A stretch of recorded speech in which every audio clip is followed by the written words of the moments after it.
Nós vamos começar com a revisão. Então eu vou pedir para você falar, usando sua mão para a pessoa aí do lado, as 5 palavras que ontem a gente usou aqui. Vamos ver se você lembra. Fala para a pessoa do lado aí. Polegar é relacionamentos, caminho, missão, discípulo. Muito bem, salva de palmas para vocês. É só assim que você vai sair daqui e poder praticar. Então você vai para casa, tá? Relacionamento, caminho, você vai lembrando, e aí depois você vai lembrando os textos bíblicos e assim por diante. E nós vamos usar isso hoje outra vez para tentar responder um pouco a segunda pergunta, que é o como. Eu tentei responder ontem para vocês o que é o discipulado, e hoje o como a gente faz isso. Como eu falei, não é uma listinha de receita de bolo, né? Se você fizer isso, mas isso vai dar certinho. Não é exatamente isso. Mas é uma palavrinha chamada processo, porque discipulado é um processo. E hoje eu quero tratar um pouquinho nesse como. Vou dividir em 2 partes aqui. Primeiro mostrando um pouquinho para vocês por que a gente não faz algumas coisas. E depois contar algumas histórias, porque é uma forma bem prática também de a gente memorizar esses passos aqui. E quero tratar um pouquinho sobre esses relacionamentos que transformam vidas. E quando a gente pensa nisso, vamos ver se... Ok. Quando a gente pensa nisso, alguém me perguntou um tempo atrás, se você pudesse resumir discipulado em uma palavra, o que seria? Transformação. Não tem outra forma de explicar o que é discipulado a não ser transformação de vida. Primeiro, a nossa transformação, por causa do nosso relacionamento com Deus, para que depois isso se reflita no relacionamento com as pessoas. E depois a transformação da vida das pessoas. E se a gente olhar para o que Jesus fez com os 12, foi exatamente isso. Eu não vou usar um único texto bíblico, como ontem também não usei um único texto, mas hoje eu vou fazer uma coisa um pouquinho diferente. Eu vou pegar tudo que já está aí na sua mente e só vou fazer uma conexão dessas coisas. Você não precisa de mais uma exposição bíblica, que já teve várias. Agora o que a gente precisa fazer é pegar tudo isso e pensar assim, como é que eu ponho na prática isso? Como é que isso vai efetivamente transformar a minha vida e transformar a vida de outras pessoas? Então, vamos lembrar primeiro do texto de Mateus 5 e também conectado com o texto de Mateus 10, que é aquele que Jesus chama os 12. Qual é a palavrinha-chave que ele usa? Venham e me sigam. Eu sou o caminho, lembra? João 10. Eu sou o caminho. Então vocês venham, entrem no caminho e me sigam, e eu vou fazer de vocês pescadores de homens, pescadores de pessoas. Por quê? Porque eles eram pescadores de peixes. E se a gente fizer uma conexão bem prática com o nosso dia a dia, talvez, se você é engenheiro, Jesus colocaria ali no texto, ao invés de pescadores, vou fazer você engenheiro de gente, não de prédio ou de máquina. Se você é médico ou médica, Jesus vai dizer, eu vou fazer você o médico não só que salva a vida física, mas o médico que salva a vida espiritual. Um dos sentidos ali eu vou pegar aquilo que você faz, aquela habilidade que você tem, e vou transformar aquela habilidade numa habilidade que cumpre a missão de Deus, o ponto mais alto da sua vida, aquilo que te dá prazer, que te dá paixão, e ao mesmo tempo vou transformar a sua vida para que você possa transformar a vida de outros. E se a gente vou pegar só 2 casos aqui de discípulos de Jesus, a gente percebe isso claramente. Primeiro, Pedro. Pedrão era o cara assim mais, né, forte ali da turma. O que aconteceu na vida de Pedro? Transformação. Se a gente pega o Pedro que começa a caminhar com Jesus naqueles primeiros 3 anos, você lembra de várias histórias da vida dele, mas era o cara da espada, né? Era o cara que queria cortar a cabeça do soldado. Você diz, não, foi só a orelha. A orelha é porque o soldado fez isso, né? Porque a espada vinha aqui. O soldado fez isso, perdeu só a orelha. Esse era o Pedro. Aí a gente olha o Pedro que escreve as cartas dele lá no final do Novo Testamento e diz, maridos, sejam dóceis com as suas esposas. Elas são um vaso frágil. Se ele não tivesse passado por um processo de transformação, o que ele teria escrito? Maridos, problema com a esposa, pega a espada, resolve. Bem prático, né? Pois é, mas esse Pedro passa então por um processo de transformação ao longo da vida dele para se tornar um pescador de pessoas. João era o cara que, do lado de Jesus ali, viu que Jesus não estava gostando muito da cidade, falou, Senhor, se o Senhor quiser, a gente ora agora e eu peço para anjos descerem, tacarem fogo nessa cidade, queimar tudo, destruir tudo, matar todo mundo. Jesus dá uma olhada e diz, não entendeu nada. Esse é o João. É o João que volta nessa mesma cidade, anos depois, e ora para que desça o fogo do Espírito Santo lá. Era fogo, mas não era o fogo que João queria. Mas mais do que isso, é o João que escreve o 3,16. Deus amou o mundo. Esse é o mesmo João, gente. É o João que queria destruir a cidade com fogo. Transformação. Quanto tempo demorou isso? Bom, no caso de Jesus, que era um especialista no assunto, demorou uns 3 anos e meio para esse pessoal passar por um processo de transformação. E aí é importante a gente entender que se a gente quer praticar o discipulado, começa na nossa vida, começa na transformação da nossa vida, e depois isso é um processo. Então, vamos explicar isso de um outro jeito. Imagine que aqui, no púlpito, é o dia da minha conversão. Aconteceu aqui? Não, aconteceu bem antes, bem antes. Deus começa a trabalhar na minha vida. Eu não acredito em nada, eu sou nem crente. Aí um dia eu vou fazer um negócio, sinto meio mal, nossa, não sei o que está acontecendo. Aí um outro dia eu vou fazer um outro negócio e também não estou, parece que já não faz mais sentido aquilo. E aí um outro dia eu começo a fazer um negócio que eu nem imaginava que eu podia fazer. Disse, nossa, estou me sentindo estranho. E aí o Espírito Santo vai trabalhando, apertando.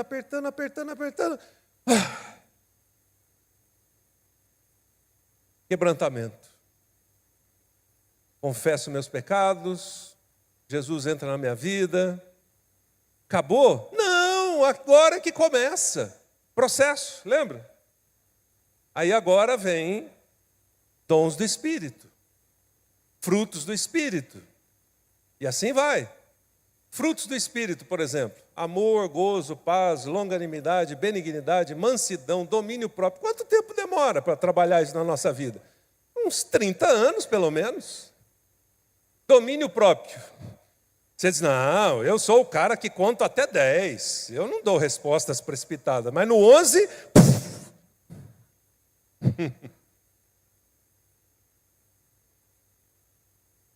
Quanto tempo demora para Deus trabalhar isso na nossa vida? É mais ou menos como um médico da minha esposa falou para ela um dia desse, eu falei, isso aqui tem a ver com discipulado. Ele disse para ela, eu estava com ela lá no consultório, ele falou, a senhora tem que tomar esse remédio a partir de agora. Ela falou, doutor, quanto tempo? Ele disse, um dia antes de morrer, tá bom. Remédio de pressão, é isso. Eu falei, isso aqui tem a ver com discipulado, porque esse processo vai até um dia antes da gente morrer. Esses dias, não sei o que aconteceu lá em casa, eu falei, outra vez... Eu não queria ter feito isso, mas eu fiz. Aí eu lembrei de Paulo. Aquilo que eu não quero, eu faço. E aquilo que eu gostaria de fazer, eu não faço. Então eu vou sendo aperfeiçoado.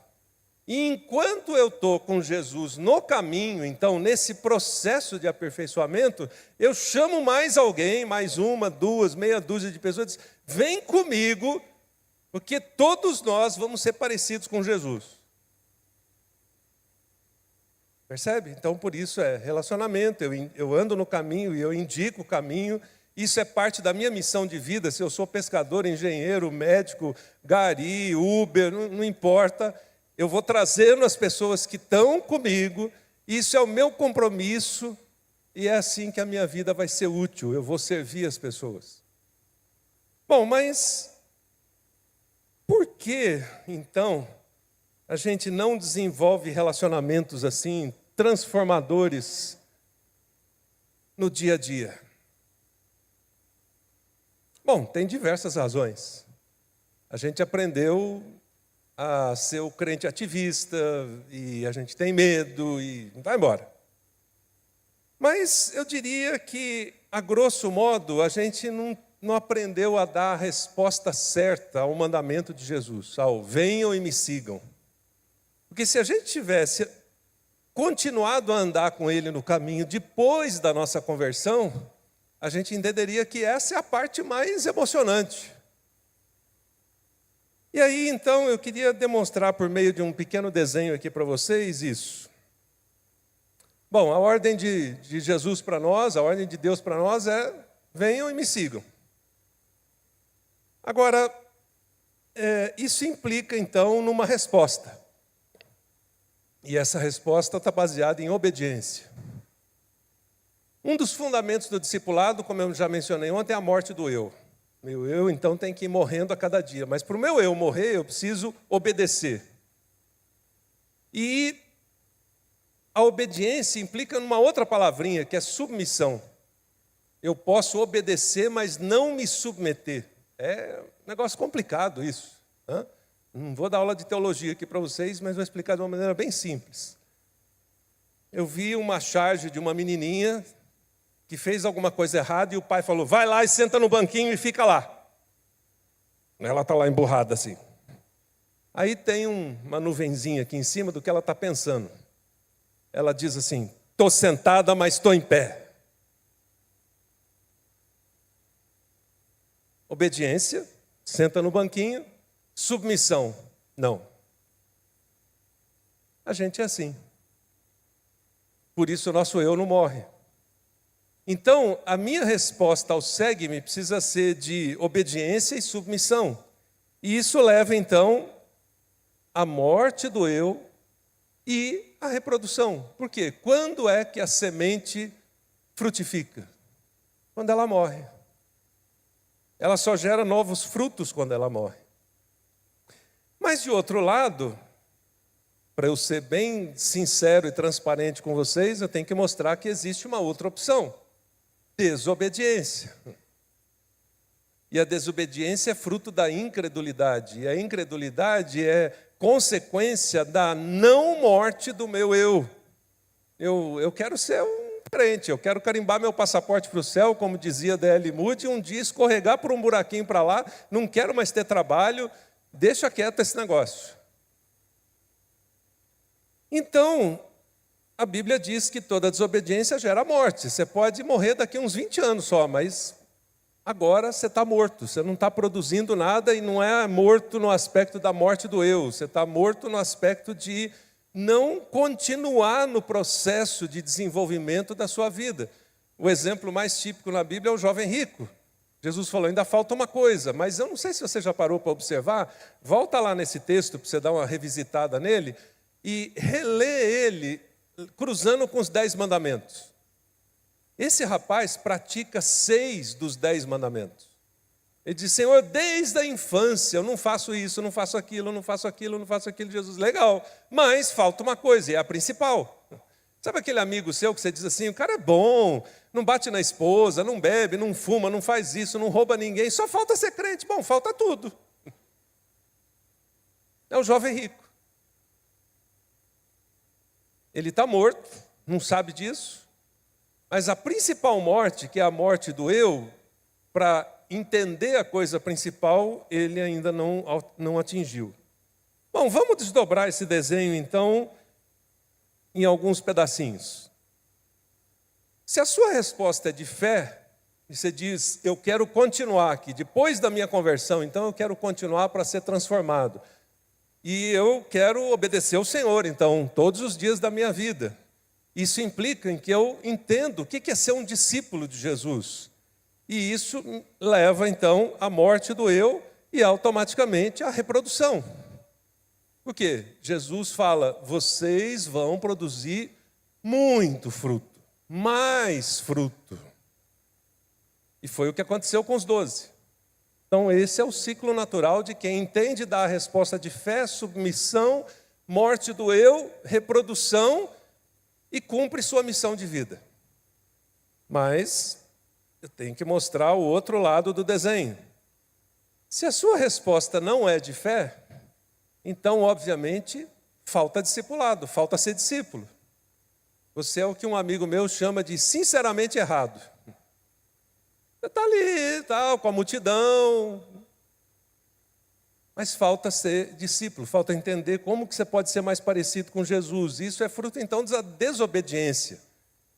Você lembra que eu falei ontem que de vez em quando eu tenho umas ideias que eu acho que são melhores do que ideias de Deus? Então, se eu não sigo a ideia de Deus, que é a melhor, e eu sigo a minha ideia, não vai dar certo. E aí, automaticamente, estou morto. Estou perdido, acabamos de cantar isso. Aliás, parênteses aqui, né? Pastor Isaac e essa turma maravilhosa. Se vocês estiverem em São Paulo, fazer a propaganda que eu nem sei se vai ter, tá? Mas se vocês estiverem em São Paulo ali perto da época do Natal, eles fazem uns negócios de Natal fantásticos, que até a minha netinha de 3 anos lembra até hoje, né? Então passem lá, vale a pena, tá bom? E se vocês quiserem também testar um pouquinho do que eu vou falar aqui hoje, você pode conversar com ele, porque a gente ajudou eles lá num desenvolver essa cultura de discipulado na igreja, tá bom? Então, voltando aqui, morte. Mas se a minha resposta é de desobediência, eu não prossigo naquilo que Jesus gostaria que acontecesse. O meu eu não morre, não há reprodução, e então eu encerro o ciclo aí. Eu vou ser aquele crente meia boca a vida inteira, não vou permitir que o Espírito Santo trabalhe algumas áreas da minha vida, e posso, como foi falado, né, vocês veem que eu estava ali vendo as coisas que estavam acontecendo hoje aqui, disse, gente, está tudo conectado aqui, né? Uma das coisas que eu percebi ao longo do tempo, que foi falado aqui sobre o cuidado emocional, é que tem muita gente que às vezes arrasta a vida toda coisas que o discipulado pode mexer para efetivamente você resolver. Então, como eu vou contar algumas histórias hoje aqui, deixa eu começar com uma história minha sobre isso, para vocês entenderem o que isso significa, quando a gente vai no caminho da desobediência. Bom, começou o processo de discipulado lá na nossa igreja em Vitória, estou dando play no ponto que eu dei pause ontem, e muito legal, eu e meu amigo Geraldo, depois meia dúzia, depois 10, 20, 50, 100, 200. Nossa igreja tinha 2.000, então tinha trabalho para caramba para fazer. E aí a gente começou aquele primeiro grupo, né, que deu o start na coisa, começou a se aprofundar. Lembra aqui, caminhada, né? Passamos a parte básica, agora passo 1, passo 2, e nós chegamos a uma certa altura, numa etapa que a gente foi desenhando, que eram os mandamentos recíprocos. O Velho Testamento tem uma lista lá de 10 mandamentos. O Novo Testamento tem 25, pelo menos, mandamentos recíprocos. Eles não estão numa lista, assim, igual os 10 mandamentos. Mas são todos aqueles uns aos outros.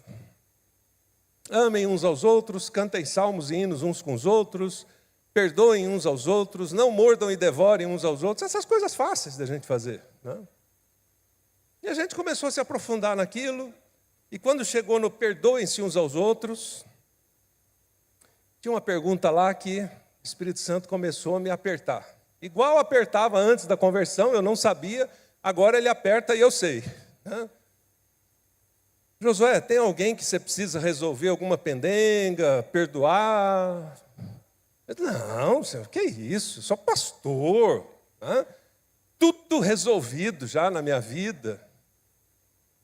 Aí é igual Jesus olhando para João, querendo queimar a cidade, não entendeu nada ainda. Né?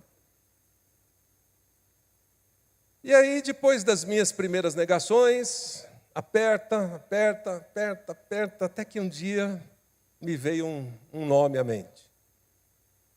Silas. Pastor também. Quem era o Silas? Bom, o Silas tinha sido o meu antecessor numa função, num cargo que eu exerci na denominação durante alguns anos.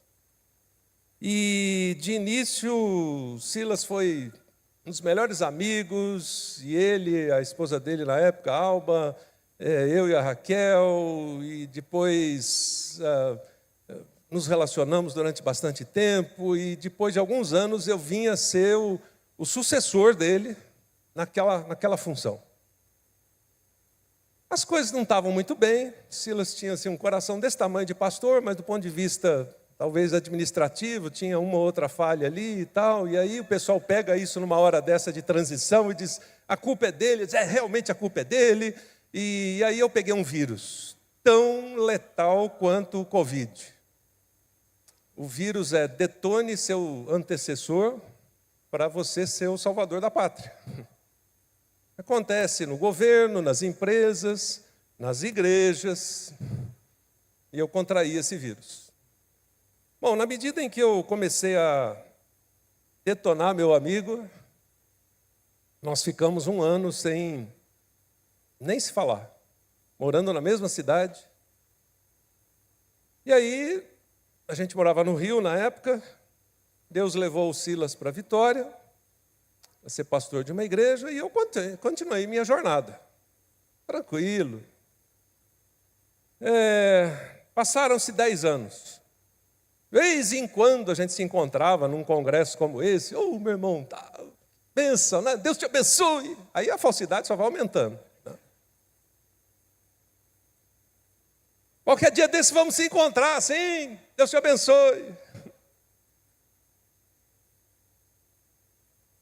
Aí Deus olhou e falou, bom, lembra que eu falei ontem, Deus primeiro deu uma olhada e falou, acho que ninguém vai te discipular aqui, então vou te transferir para Vitória.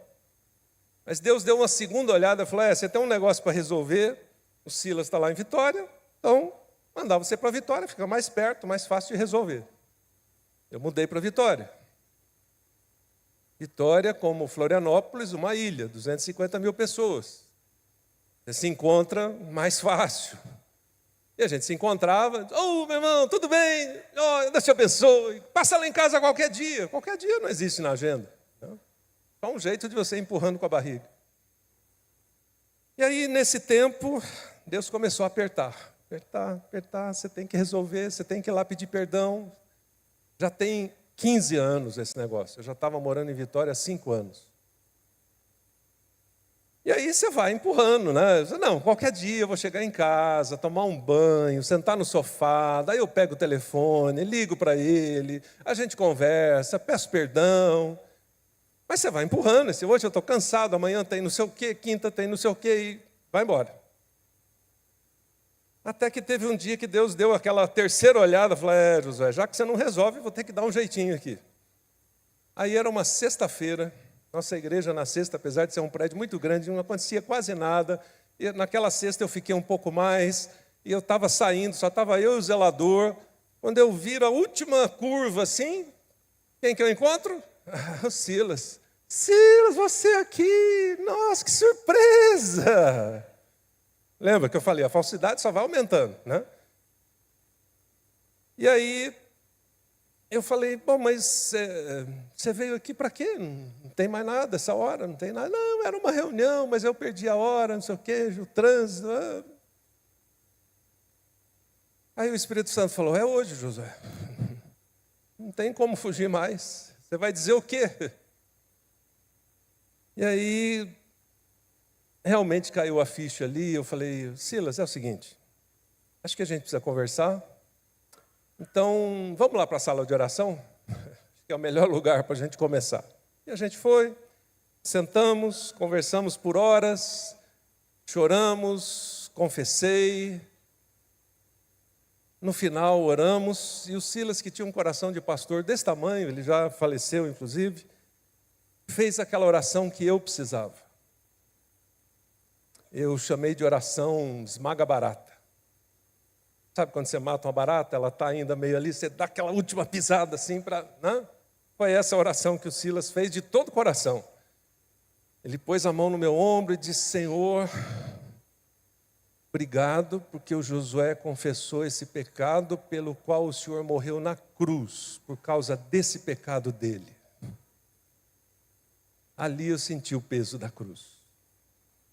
Ali eu senti meu eu morrendo um pouquinho mais. Bom, resolvemos, voltamos à amizade, eu fui na igreja dele pedir perdão publicamente, nós como famílias nos encontramos novamente, mas, sempre tem um mais, né? Eu tive um sucessor. Todo mundo tem um, né? Então você também vai ter um. Eu nem conhecia meu sucessor direito. Ele entrou uns 3 ou 4 anos depois naquela função, ficou um monte de gente interino, daí ele apareceu uns 3 ou 4 anos depois, eram de gerações diferentes, 10 anos de diferença entre nós, nunca tínhamos tido contato, mas ele também pegou o vírus. E aí a história se repetiu. Bom, aí um dia o pessoal jovem da nossa igreja falou: Josué, nós estamos querendo convidar fulano para vir falar aqui no retiro dos jovens, mas a gente sabe que vocês estão meio assim, né? Eu falei: não, convida o rapaz para vir, né? Precisamos conversar. Ele veio, logo no primeiro dia, depois do primeiro culto lá, eu falei: precisamos conversar, precisamos, vamos lá. E nós sentamos às 9h30 da noite e conversamos até às 3h30 da manhã. Quando acaba a conversa, está tudo resolvido, oramos, perdoamos, etc. Mas eu não tinha, sabe aquela conversa assim, que você não tem mais energia física, mental, espiritual, emocional. Eu fui para o quarto, a Raquel, minha esposa, estava dormindo, já era 3h30 da manhã. Eu falei assim: Deus, eu não tenho energia nem para pensar o que eu poderia ler na Bíblia. Então eu vou falar um negócio, vou fazer um negócio que eu falo para ninguém fazer. Se o senhor tiver alguma coisa extra para falar, aí abri lá no Salmo 133, que bom e suave é que os irmãos vivam em união. E o Espírito Santo completou, dizendo: Josué, a partir de hoje você vai ser mais abençoado, seu antecessor vai ser mais abençoado, seu sucessor vai ser mais abençoado, mas esse negócio estava enroscado em você. 15 anos. Lembra que eu falei ontem que discipulado gera ajustes? Então, ajuste significa transformação. E transformação vem por causa de relacionamentos. E o meu relacionamento com esses meus irmãos estava quebrado. E para Deus poder avançar um pouco mais no processo de discipulado da nossa igreja, Ele tinha que mexer com a minha vida. Não era só como foi falado hoje aqui, está aqui o material, pode usar isso, vai ser bênção. Não, Ele tinha que mexer com a minha vida. Então, semanas depois, naquele grupo de discipulado nosso, que era o grupo de líderes, eu compartilhei essa experiência. E na medida que eu estava compartilhando, eu vi um baixando a cabeça aqui, o outro derramando uma lágrima ali. Eu falei: nossa, eu sabia que era forte o negócio, mas não tinha ideia de que era tão forte assim. E quando eu acabei, estava todo mundo assim, meio quebrado.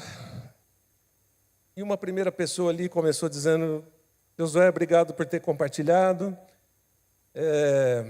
Eu tenho uma pendenga com um irmão aqui da igreja, tem 17 anos. Igreja grande é assim, um sai pela porta lateral direita, o outro entra pela esquerda, e é possível ficar 17 anos na mesma igreja sem resolver esse negócio. E Deus está dizendo para eu ir lá resolver esse negócio. Uma outra menina disse: no meu caso é na família, há 10 anos nossa família teve um racha e nunca mais a gente se encontrou e está cada um para um lado, e Deus está dizendo que é para eu ir lá resolver esse negócio. E o outro é com meu pai, o outro aqui, o outro ali, o outro ali. E nesse dia foi bem claro Deus dizendo para mim: Josué, eu podia ter resolvido esses negócios tudo, mas eu decidi usar você Então, primeiro, eu resolvo com você, e aí, por meio da sua vida, do exemplo, daquilo que eu estou fazendo na sua vida, isso serve de impacto e de exemplo na vida das outras pessoas. Relacionamentos que transformam. Bom, então, isso leva a gente à continuação do desenho. Se a minha resposta é de fé, eu começo a entender que passos eu preciso dar nesse caminho do ser discípulo. E isso faz com que o resultado se torne permanente. Depois que eu resolvi minha pendenga lá com o meu antecessor, com o meu sucessor, isso zerou. E depois que aquelas pessoas resolveram também suas pendengas, isso zerou. Isso faz, então, com que haja multiplicação de impacto, de transformação, não só de resolução de problemas, mas de avanço do evangelho, do reino, do relacionamento com as pessoas. Isso faz com que meu eu vá morrendo cada vez mais, porque depois dessa, gente, o Ari Veloso que eu mencionei ontem, ele falava assim, gente, vocês estão me vendo aqui bonitinhos, eu sou podre. E você dá essa risadinha, você é podre também, nós somos podres, por isso a gente precisa da graça de Deus. Então, meu eu precisa morrer todo dia, e essa experiência foi uma das primeiras, de várias outras que eu precisei voltar lá atrás para resolver, e pedir perdão, e lembrar de coisas que Deus queria que eu ajustasse na minha vida, na vida de outros. E isso vai fazendo então com que a gente reproduza. E essa reprodução, então, gera novos discípulos. E novos discípulos, e novos discípulos. Percebe o ciclo? Processo. Você vai indo, e dessa forma Deus vai usando a sua vida. Ele vai resolvendo coisas na sua vida, ajustando e transformando a sua vida, para que isso seja a matéria-prima que vai gerar transformação na vida de outras pessoas. Mas, eu preciso concluir mostrando a última parte do desenho. Se a resposta não é de fé, e não existe discipulado na minha vida, eu preciso dar um jeito de parecer um bom crente. E o que eu faço para isso? Eu invento atividades. Como eu mencionei ontem, a Raquel tem uma expressão lá em casa que é o sujo falando do mal lavado. Então, minha irmã, você não está sozinha na recuperação de ativista compulsivo. Eu tenho que tomar cuidado com isso, porque eu sou um ativista compulsivo. Eu aprendi isso desde a infância, desde a classe lá, Cordeirinhos de Jesus, Joias de Cristo, não sei como é que era o nome lá na sua igreja, mas... E teve anos que eu e a Raquel fizemos assim, milhares de atividades. Por quê? Porque isso faz a gente parecer um bom crente, né? Tem gente que fica assim, até o pastor chama aquela irmã lá, irmã, como eu gostaria de ter outras irmãs, como a senhora aqui, porque a senhora dá a vida pelo evangelho, passa a semana na igreja. Não significa necessariamente que é um bom crente. A pergunta é, quantos discípulos? E quando Deus começou a me apertar e perguntar quantos discípulos, o que eu apresentava? Atividades. Eu fiz isso, fiz aquilo, fiz um congresso para 10 mil, para 20 mil, escrevi livro, fiz palestra. Quantos discípulos? Nenhum. E aí, então, esse ciclo se aprofunda, porque a desobediência gera um resultado passageiro. Os eventos, as atividades são muito bons. Nós estamos aqui num excelente lugar, um excelente evento. Mas a questão é, quantos discípulos isso aqui vai ajudar a gerar? Senão foi mais um evento. E você fica, então, igual dependente compulsivo, né? No próximo evento, o que será que vai ter? Será que alguém vai tocar hino no serrote, violão nas costas, sei lá, fazer qualquer coisa assim diferente para atrair as pessoas? E isso faz, então, com que esse ciclo gere frustração. Por quê? Morte gera frustração. E aí, o final do ciclo é interrompido. Meu eu não morre, não tem reprodução, não tem novos discípulos. Mas foi para isso que Jesus chamou a gente. Então, a gente precisa entender uma coisa bem simples. Discípulos geram discípulos. Líderes geram novos líderes. Pais geram filhos discípulos.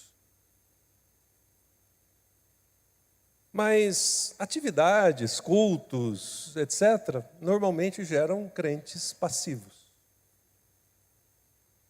E isso faz parte daquela decisão que eu falei que vocês vão ter que tomar para o futuro.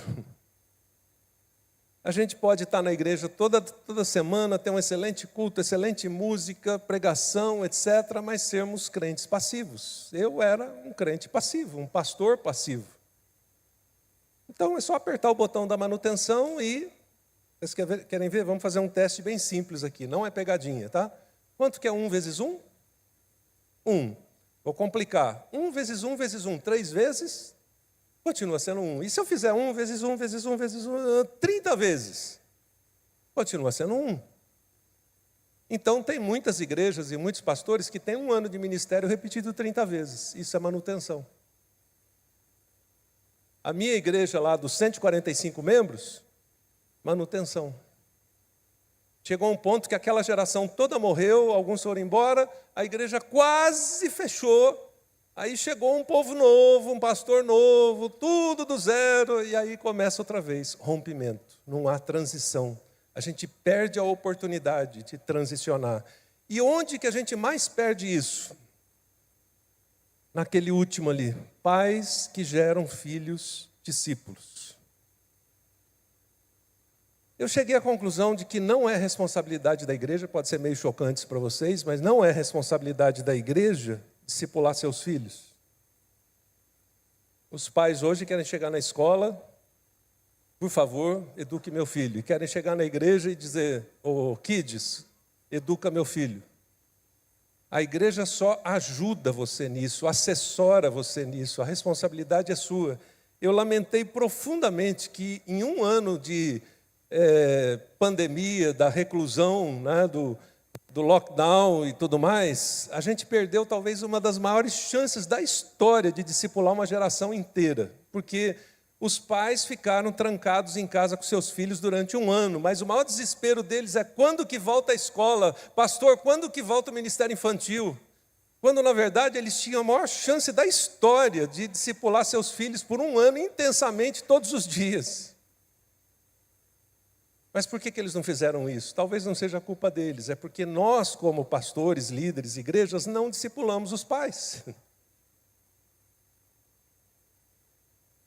Então percebam que é um processo, é uma coisa natural, mas eu preciso desejar aquilo, eu preciso querer que primeiro Deus transforme a minha vida para que depois eu comece a transformação.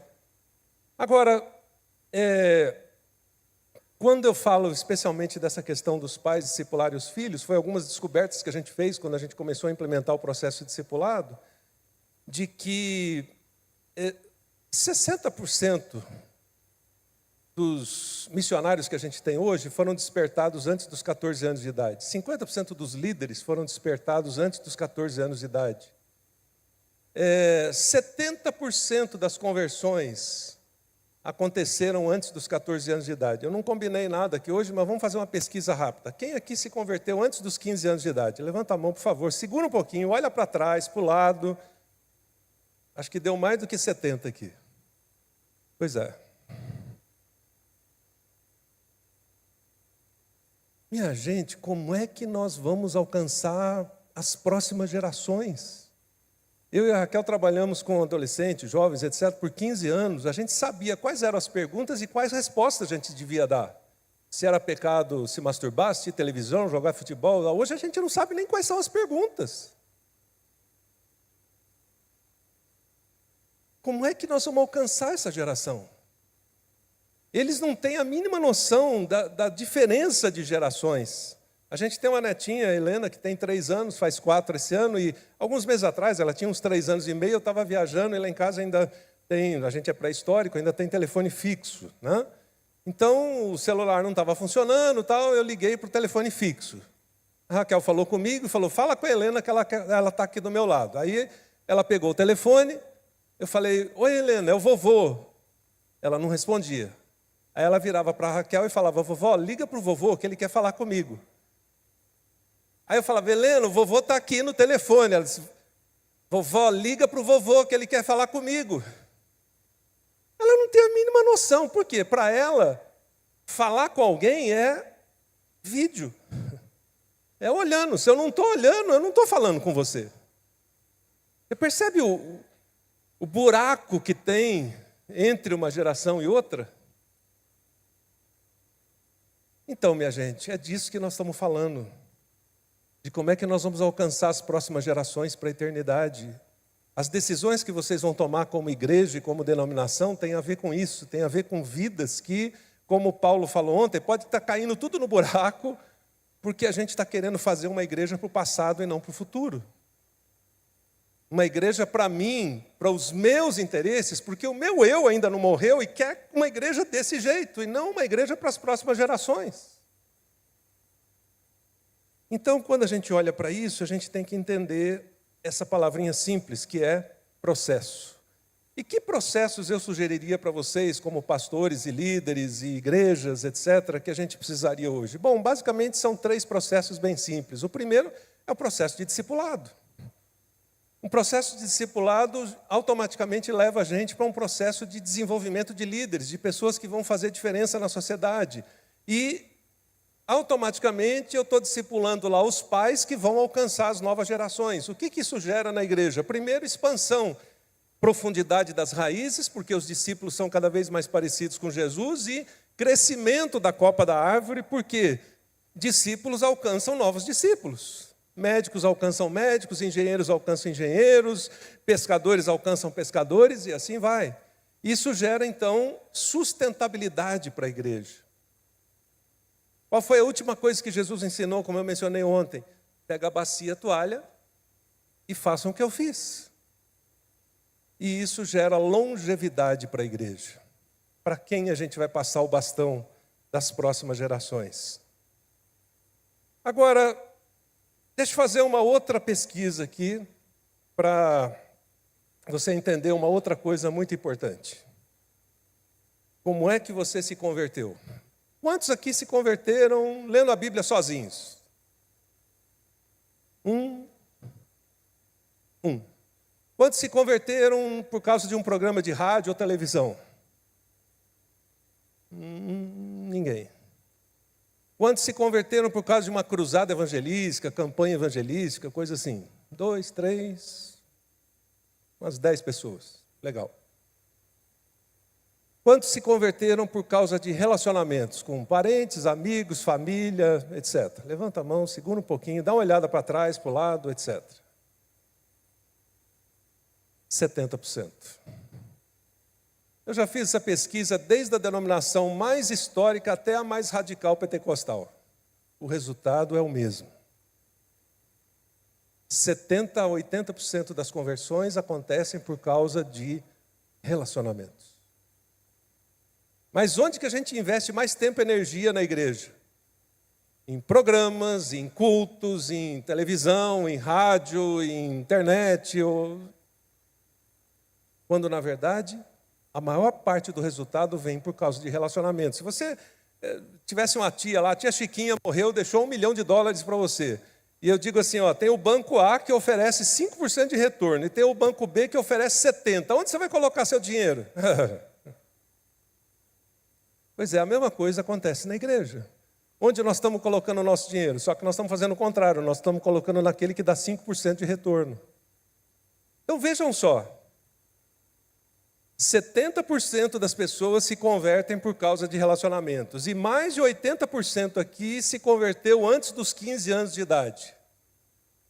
Hello? Onde vocês acham que vocês devem investir?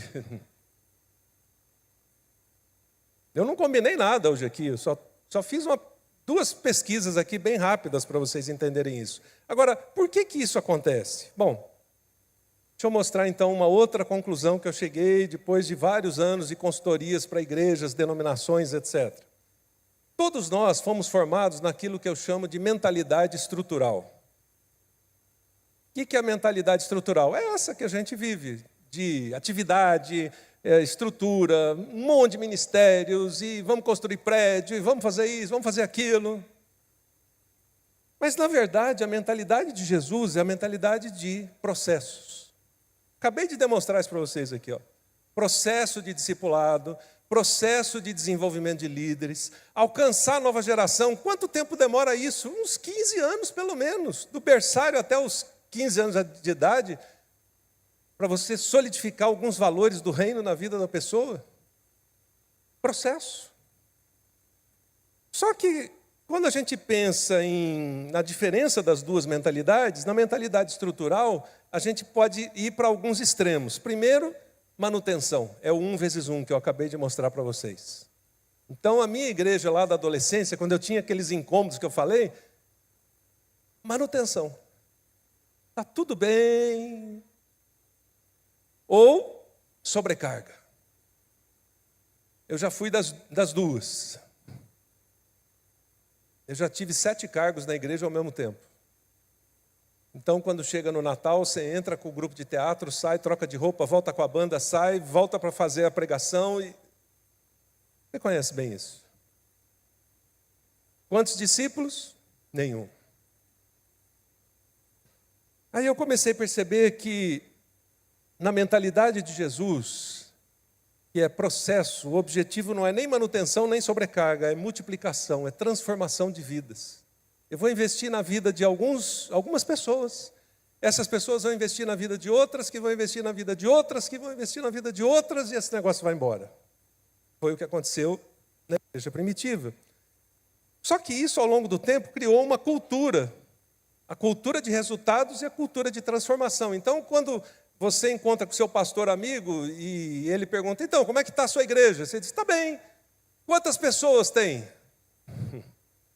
Cultura de resultado. Qual é a arrecadação? O culto foi bom? Depende. Quantas pessoas teve? Meia dúzia. Não, foi fraco. Bombou. E a gente em pé lá atrás. Nossa, que culto abençoado. Não.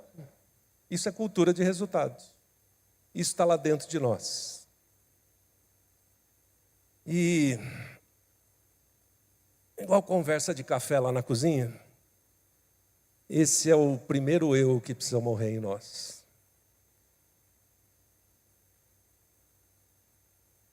A forma como a gente mede os resultados daquilo que a gente está fazendo no reino. Talvez alguns de vocês tenham ouvido o Tiago Matos, que acho que ele falou o ano passado aqui para vocês, e a gente teve o privilégio de, antes ainda do Tiago e dessa equipe que tem hoje lá na nossa igreja em Indaiatuba, eu e Raquel fomos os conectores de 3 grupos que não se conheciam, mas queriam plantar uma igreja em Indaiatuba. E um dia a gente conhecia os 3, eles não se conheciam, botamos todo mundo dentro da sala, e dali surgiu o que hoje é a Igreja Red, a Igreja Batista Redenção, é mais conhecida como Igreja Red. Desde o início, depois que montou lá o primeiro grupo, e o Tiago chegou meses depois e tal, eu falei, gente, igreja simples, não vamos complicar. Vamos lembrar do Ari, que falava, ele mandou a gente fazer discípulos, o resto a gente inventou. Então, não vamos inventar. A gente tem a oportunidade de partir do zero, não vamos inventar.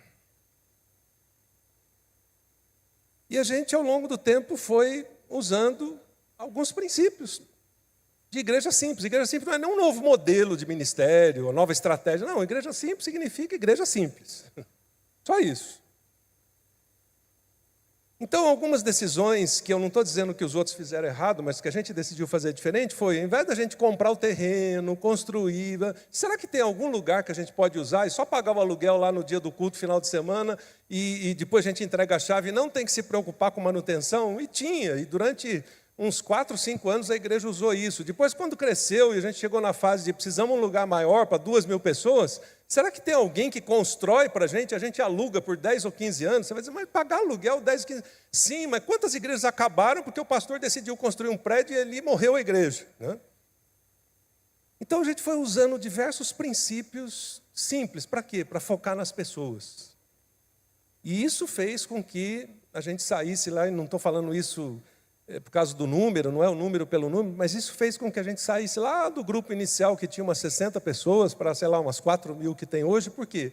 Porque a energia está concentrada nas pessoas, não na estrutura. Você pode pensar assim, você está dizendo então que nós não precisamos de estrutura, tem que jogar a estrutura fora? Não! O que eu estou dizendo é que a estrutura precisa ser serva da missão. E talvez um dos desafios hoje é que muitas igrejas tornaram a missão serva da estrutura.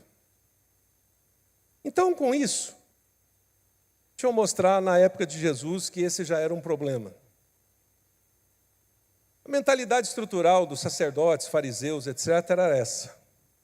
Pregação no templo, as atividades, o sacerdote, que era um status, né? A estrutura, etc., e as pessoas que precisavam frequentar e pagar a conta. Esse era o resumo, assim, no final. Aí Jesus vem com a mentalidade de processos. Percebe agora que vai mudar o desenho um pouquinho? Na mentalidade de processos, Jesus diz, deixa eu chamar uns 12 para andar comigo, trabalhar a transformação da vida deles, eles serem parecidos comigo. Depois eu vou ensinar para eles a bacia e a toalha como servos, e aí eles estão prontos para plantar uma igreja. Tanto que Jesus é o único plantador de igreja que eu conheço que não ficou para o lançamento da pedra fundamental da igreja. Imagina assim, Pedro perguntando para Jesus, Senhor, semana que vem, inauguração da igreja de Jerusalém, que roupa que o senhor vai querer usar para a gente tirar foto para o Instagram? Aí Jesus diz, não vou estar aqui não. Como assim o senhor não vai estar? Eu estou voltando para o céu esse final de semana. Mas como é que nós vamos começar? Não, vocês estão prontos. Vocês são discípulos. A vida de vocês foi transformada. Vocês aprenderam a servir. Agora é só ir lá e fazer. Eu não preciso estar aqui. Vou mandar o Espírito Santo para ficar com vocês. Percebe a diferença da mentalidade estrutural para a mentalidade de processos? Bom, com isso então, como é que a gente faz? Como eu falei, não quero dar uma receita de bolo, mas vamos voltar a nossa mão e lembrar que o primeiro dedo, o polegar, é relacionamento. Mas relacionamento, para você começar a discipular alguém, tem que ser acrescido de amor. Porque eu falei ontem que o relacionamento com Deus é um relacionamento de amor, para ser refletido para as pessoas. Minha gente, esse para mim, que sou ativista, foi o primeiro grande desafio no processo discipulado. Sentar com um grupo de pessoas e falar assim, eu estou aqui porque eu amo vocês. No início foi meio falso, porque era só uma reunião. Eu estava ali porque era mais uma atividade. Até que Deus foi dando conexões, transformação, quebrantamento, ajustes. E ao longo do tempo, eu comecei a amar aquelas pessoas profundamente. E elas também sentiam isso, e foi isso que gerou a multiplicação. Então, por onde você começa? Fazendo o que Jesus fez. Chame um grupo de pessoas para te seguir, invista tempo na caminhada com elas e verifique se há transformação na vida delas. Não é quantas reuniões a gente teve, qual livro a gente estudou. Não. É se está ocorrendo transformação na sua vida e na vida delas. Se eu tenho permissão para mostrar agora uma coisa que eu vou mostrar, algumas curtas histórias aqui para a gente fechar. Essa é a história do pastor Fernando, esse jovem que está na frente aqui, Fernando, lá do interior de São Paulo, que por anos ele quer conhecer o cara ativista de carteirinha, esse aqui. E eu falava, Fernando, não é isso, rapaz, tal. E ele voltava meses depois, minha igreja não está crescendo, e minha igreja é isso, minha igreja é isso. Cara, eu já te falei. Aí eu falei, chegou um momento que eu falei assim, eu só vou orar por você.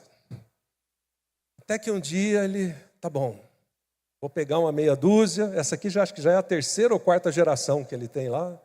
Vou pegar uma meia dúzia, vou começar a investir neles e tal. Passou uns meses, ele me mandava assim aqueles áudios no meio da madrugada. Pastor, o negócio está pegando fogo aqui. Ai, nossa, como é maravilhoso. Eu falei assim, pois é, você só demorou uns 5 anos para entender isso, mas que bom que você entendeu. E agora ele já está fazendo isso com algumas pessoas de outras cidades. Essa semana ele me mandou isso. Ops. Vou voltar.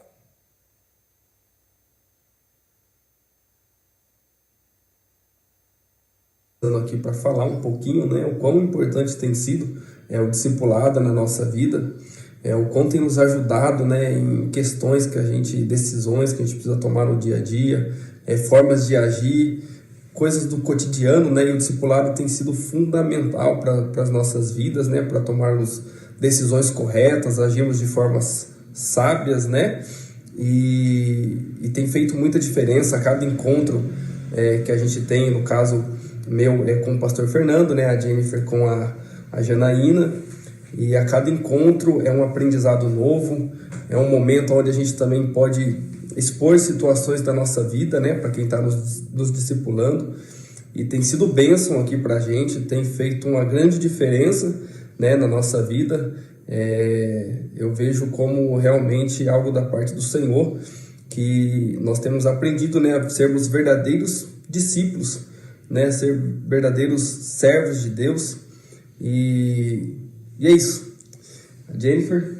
É isso mesmo, de fato o discipulado tem sido um divisor de águas nas nossas vidas. A minha visão do que eu achava mudou muito, tem mudado muito depois desse discipulado, e algo que me marcou muito e que me faz querer cada vez mais esse discipulado é que o discípulo, ele gera discípulo. Então o desejo do nosso coração é concluir, né, esse projeto de discipulado para que a gente possa também gerar novos discípulos. Realmente tem sido uma bênção. Deus abençoe. Depois disso, pastor, mostre a visão para as pessoas. Mostre para elas que não é mais um programa, mais um ministério. Não, discipulado não é ministério, não é material, não é trilha. Contém tudo isso. Como eu falei, a estrutura é serva da missão. Mas mostre a visão. E esse foi um dos primeiros pastores que a gente ajudou, há cerca de uns 12 ou 13 anos atrás. Eu pedi para ele gravar 2 minutinhos aqui para vocês. Meu nome é Clésio Pontes, sou pastor da Igreja Batista Boas Novas, na cidade de Jundiaí. E quando eu assumi a igreja, a primeira reunião que eu fiz com a diretoria, eu disse o seguinte: ó, irmãos, tem alguma maneira diferente de fazer a igreja que a gente não está sabendo, e a gente precisa ir atrás. Então o ano 2013 foi um ano de oração, de busca, de saber o que Deus queria fazer para nós. E foi um ano muito, muito, muito difícil. Mas aí em 2014 nós começamos um processo de consultoria com a Envisionar.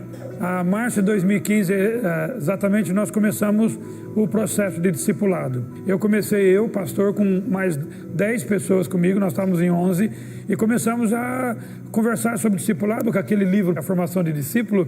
Começamos com aquilo lá, e aquilo começou a revolucionar o coração e a vida das pessoas que estavam naquele grupo. E eram todas pessoas que eram influentes na igreja. Isso começou a haver multiplicação, formação de pequeno grupo discipulador e discipulando individualmente também. E hoje nós estamos com 150 pessoas envolvidas no discipulado. E a nossa perspectiva até o final desse ano, 350 pessoas só no discipulado.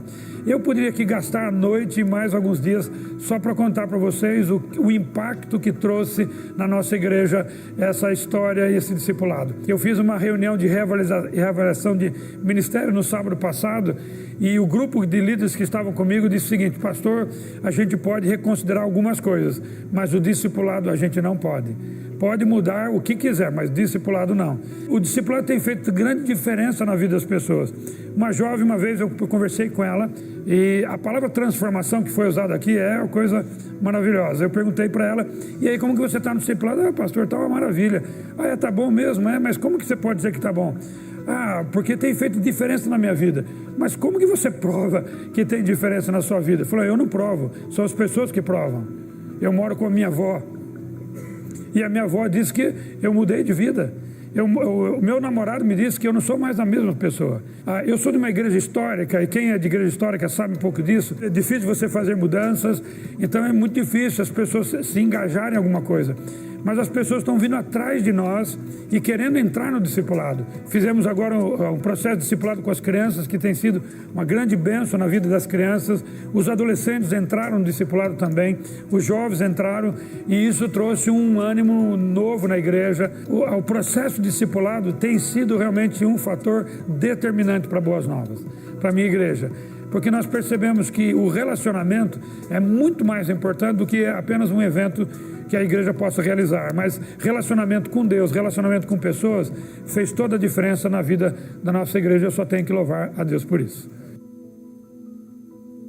Então o discipulado aponta a visão, o caminho, e aí ele leva as pessoas para o ponto mais alto, para cumprirem sua missão, que tem a ver com os valores do reino. A história que eu vou contar agora eu não posso mostrar, infelizmente, e vocês já vão entender por quê. Tem só uma foto ilustrativa aqui, e os nomes também são fictícios. Vocês já vão entender por quê. Eu vou chamar de José e Maria. O José era um rapaz de 14 anos que entrou no processo de discipulado na nossa igreja, lá em Vitória ainda, quase 30 anos atrás. E depois de alguns meses ele foi conversar comigo e falou: Josué, Deus está transformando a minha vida e me deu uma perspectiva de futuro sobre a minha vida. Eu disse: uau, qual é? Ele disse: Deus falou para eu ser médico e missionário. Bom, lembra que eu falei que eu tenho meia cabeça de pastor, meia de administrador? Na minha meia cabeça de pastor, eu falei: uau, glória a Deus, mais um missionário. Na minha meia cabeça de administrador, eu fiz conta.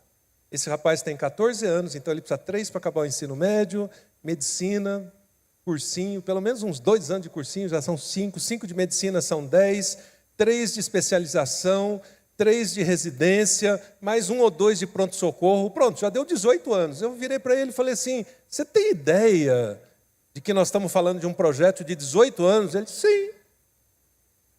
Eu só preciso de gente como você, que me discipule, que me apoie e tal.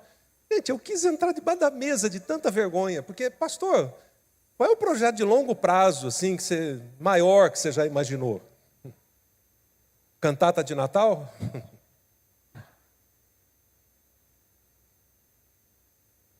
E aí eu saí debaixo da mesa e falei: tá bom, então vamos lá. Ele continuou no processo de discipulado. 1 ou 2 anos depois a gente voltou para São Paulo, eu deixei gente acompanhando ele, e ele foi. De vez em quando ele me escrevia: Josué, acabei o ensino médio, entrei na faculdade, agora conheci a Maria, e ela vai ser minha futura esposa. E assim foi. Medicina, residência, etc. Há cerca de uns 7, 8 anos atrás, eu estava em Vitória e sentamos para tomar um café. E ele falou: você lembra daquela conversa de 18 anos atrás? Eu disse: claro, como é que eu ia esquecer? Eu falei: então, estou pronto. Eu quis entrar debaixo da mesa outra vez, de tanta vergonha. Porque lá no fundo do fundo, né, pastor? A gente não acredita no negócio dele. 18 anos, só se preparando. E aí ele falou: agora eu preciso da ajuda para saber onde Deus quer que eu faça discípulos e onde não tem médico que eu possa ir para ajudar as pessoas. Lembra? Pescadores de homens. Se é pescador, então só continua pescando, mas pesca homem também. Médico, vai fazer a mesma coisa onde eu te mandar.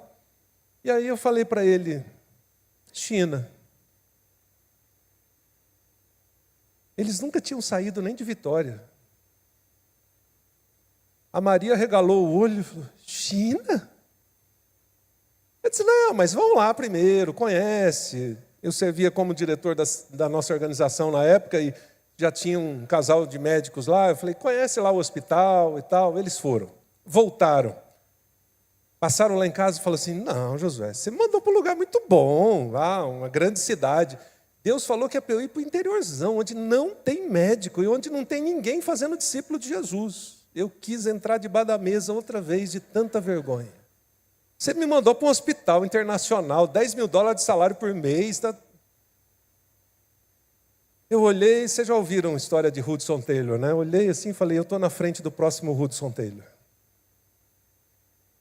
Bom, eles foram, ficaram um período, na pandemia precisaram voltar. E há uns 2 anos atrás eu estava me despedindo deles no aeroporto, indo em definitivo. Mas eu lembrei dessa história essa semana, enquanto estava aqui preparando, porque eu estava em Vitória essa semana, segunda-feira. E eu fui visitar uma organização, daqui a pouco vem um rapazinho assim: ah, você que é o Josué? Sim. Eu sou fulano. E? Ele falou: agora eu vou falar um negócio que vai conectar tudo. Eu sou discípulo do José e da Maria. Eu disse: Porque nesses 18 anos, eles fizeram centenas de discípulos. Centenas. No culto de envio que ele me chamou para falar, quando chegou a minha hora de falar, eu disse, eu não tenho nem o que falar, porque o que já passou de gente aqui dizendo que foi discípulo deles. Quando a gente está falando dos próximos 100 anos dos irmãos menonitas, nós estamos falando disso, de projetos que vão durar 20, 30 anos, mas que precisam começar agora. Percebe? E isso conecta a gente com o dedo da aliança, que é a estratégia. A estratégia de Jesus sempre foi uma só: fazer discípulos. E isso leva então ao fato de que,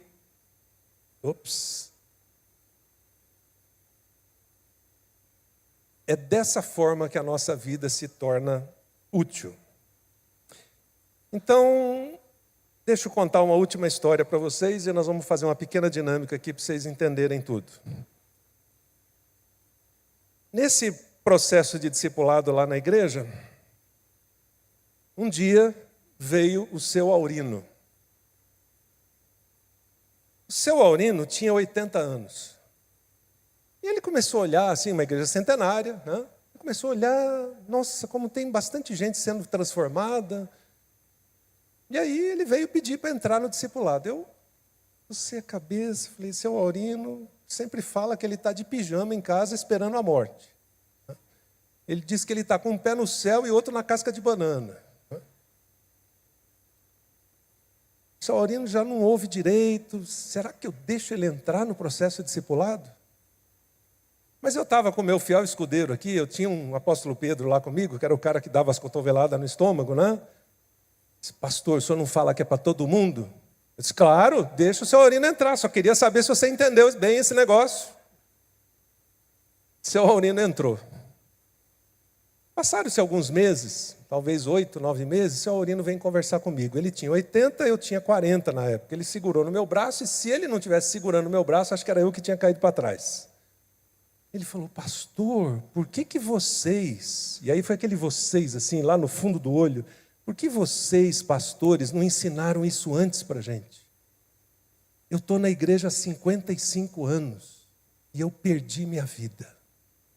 Se eu tivesse sabido disso há 55 anos atrás, minha vida teria sido outra. Eu já estava assim, né, arranjando uma desculpa. O que eu falo em nome dos pastores? Né? Mas não precisei dizer nada. Ele falou, mas pastor, não se preocupa. Eu já tive uma conversa com Deus e eu pedi mais 20 anos de vida para Deus. E eu não quero morrer sem viver intensamente isso. Aí que eu cocei a cabeça 2 vezes, meu Deus, né? E ele começou a falar o que ele já estava fazendo. Além do processo de discipulado, ele falou assim, eu sempre sonhei em tocar violino, mas o curso de violino são 9 anos, vai que Deus não dá os 20, né? Então eu fui estudar canto, lá na Universidade Federal. Canto para a terceira idade. Eu descobri que tem universidade para a terceira idade agora. Entrei no curso de ação social na terceira idade, que sempre foi meu sonho ajudar as pessoas. Os outros 2 dias da semana eu estou ajudando no projeto social da igreja. A dona Esther, a esposa do seu Aurino, chegou para mim um dia e disse, pastor, o que vocês estão fazendo com meu marido? Eu disse, nada, o Espírito Santo que está trabalhando na vida dele, deixa lá. Ele literalmente tirou o pijama e começou a viver os 20 anos que ele sonhava. Seu Aurino, agora tem metade aqui que não vai entender nada, né? Seu Aurino tinha um Corcel. Só quem deu risada que entendeu, tá? Corcel era um carro assim antigo, daqueles que era uma banheira, né? Era o 1 ainda, não era nem o 2, era o 1, né? Seu Aurino tinha um Corcel, a gente deixava 6 vagas no estacionamento assim para ele não esbarrar em nada. Um dia eu chego lá e vejo um outro carro no lugar. Chamei o zelador, quem foi que deixou parar aqui na vaga do seu Aurino? Disse, não, o seu Aurino, ele trocou de carro, trocou, e esse aqui é um carro vinho metálico, vidro escuro, roda de magnésio. Bom, como eu falei, nós voltamos para São Paulo, de vez em quando eu acompanhava. Há cerca de uns 2 ou 3 anos atrás, eu estava um domingo à noite esperando um voo em algum lugar, eu falei, deixa eu dar uma olhadinha, como é que está o culto lá em Vitória? Aí a câmera passa, está seu Aurino sentadinho lá, primeiro banco, terninha, gravata dele, 99 anos. Seu Aurino faleceu uma semana antes de completar 100 anos. Ele fez inúmeros discípulos. Percebe? É disso que nós estamos falando. Relacionamentos que geram transformação de vida. Então, só para vocês entenderem como é que isso acontece lá na ponta, agora nós vamos fazer uma pequena dinâmica bem rápida aqui para fechar. Felipe, chega aqui. Quem mais tem? Você é pastor também ou não? Não? Foi ordenado agora. Vem aqui. Você fica mais para lá, Felipe. Você é o Cristiano. Cristiano vai ficar aqui. Então, é o seguinte. Felipe, você vai fazer o seguinte. A hora que eu der o ok para vocês, você vai lá, chama uma pessoa. Felipe é pastor de uma igreja, o Cristiano de outra. Então, vamos montar 2 igrejas aqui agora. Se você for abordado pelo Felipe, vem com ele, fica aqui, não precisa fazer nada. Felipe é o pastor da igreja, ele vai chamar você, vem para cá, fica aqui. Aí você vai indo de um em um. Vai lá, traz um, põe aqui, traz outro e tal. E quem vir aqui, não precisa fazer nada.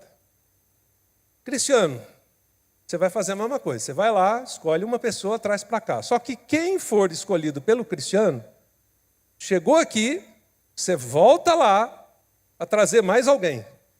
E quem você trouxer, chega aqui, volta lá e assim a gente vai na sequência. Beleza? Deu para entender? Joia. Então, se você for abordado pelo Felipe, chega aqui e fica quietinho. Se você for abordado pelo Cristiano, chega aqui e volta para buscar alguém. Tá bom? Então, vamos começar a montar essas 2 igrejas aí. Pode ir lá. Muito bem. Não tem mais ninguém aqui para ser ganho para Jesus, né? Beleza. Eu vou falar daqui para aí agora, vocês estão me vendo aqui, né? Deixa eu ver se dá para... Não vou causar acidente, não. Bom, minha gente, eu só queria demonstrar para vocês o que acontece nos 2 tipos de igrejas que a gente tem. Essa aqui, pastor bom, sincero, orando, trabalhando duro, ele vai lá, busca uma pessoa, traz... vai lá, alcança outra, etc. Mas quando chegou ali no 5º ou 6º, o primeiro já estava reclamando. Pastor, o culto não está bom. O senhor não me visita. Não é isso que acontece? Pois é, aí o pastor está ali exaurido, com a língua para fora, e o povo reclamando, e ninguém trabalhando, e dizendo, a gente paga o seu salário ainda para isso. Agora aqui... o Cristiano lembra da primeira pessoa que trouxe. Mas você lembra a última que chegou aqui? Faz nem ideia. Isso não significa impessoalidade. Isso significa exatamente multiplicação e transformação. Quem chegou foi equipado, foi capacitado, foi discipulado, foi treinado e volta para alcançar uma nova pessoa. E é dessa forma que a nossa igreja e a nossa vida se torna útil. Não é simplesmente número. Tá? Eu não quero, por favor, não entenda que eu estou fazendo uma comparação de 2 igrejas. Essa aqui fracassada, coitado, só tem 20 pessoas, 30 pessoas, essa aqui. Não é isso. Mas eu estou dizendo que o que Jesus ensinou para os 12 foi isso. Eu não vou estar aqui, mas vocês vão e façam discípulos. E eles tomaram aquela decisão corajosa de sair. E é por isso que o Evangelho foi para o mundo todo e alcançou pessoas que eles nem imaginavam. Quando aquele rapazinho me abordou essa semana e falou assim, eu sou discípulo do José e da Maria, que estão lá na China agora, eu falei, uau, já tem 25 anos. E esse rapaz tem 21. Quando a gente começou o processo de discipulado do José e da Maria, ele nem tinha nascido ainda. Mas ele falou algo que eu vou compartilhar aqui com vocês, que não é para minha glória, nada disso. Ele falou assim, você é o responsável por isso. Então, quem daqui 20 ou 30 anos vai chegar para você e dizer, você é o responsável por isso? Sua igreja fez algo tão impactante, tão transformador que me alcançou. Agora, qual é a pergunta que eu tenho para vocês? Vamos discipular? Essa é a pergunta que eu quero que vocês respondam uns para os outros. Nós vamos sair daqui e nós vamos dar um primeiro passo Nós vamos começar a pensar nisso, trabalhar nisso, estudar mais, planejar, buscar ajuda, mas nós não vamos ficar do jeito que a gente estava. Essa decisão só vocês podem tomar aí agora. Veja só essa frase: o seu legado não é o que você faz, nem a estrutura que você mantém, mas é a transformação que o Espírito Santo usa para provocar na vida das pessoas por meio da vida de vocês. E é essa decisão que vocês estão tomando. A estrutura vai continuar a ser mantida, mas eu quero ouvir falar da história de vocês e do impacto que Deus vai causar por meio de vocês na vida de muita gente.